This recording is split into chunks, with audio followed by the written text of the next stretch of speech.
has more fun than people? That's what Robert Quinn always used to say.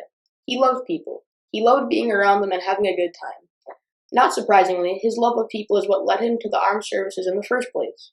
A bunch of his friends had signed up, and he didn't want to miss the chance to hang out with them. To be honest, he fully expected his service to include days of playing basketball with his buddies.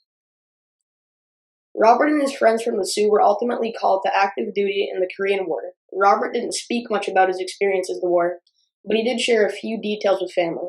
He spoke about the tasks he'd been assigned to perform. Building a lot of bridges only to blow them up, but the thing that sticks out most in Robert's war stories is his description of a Korean soldier that he had once encountered. His description of this young man wasn't filled with hate for the enemy combatant. Instead, it was the description of a young man much like himself, with fear in his eyes. He likely had a family just like Robert, and Robert instinctively recognized the humanity of another young soldier. Robert loved people, and because of that, he hated wars involving human death and suffering.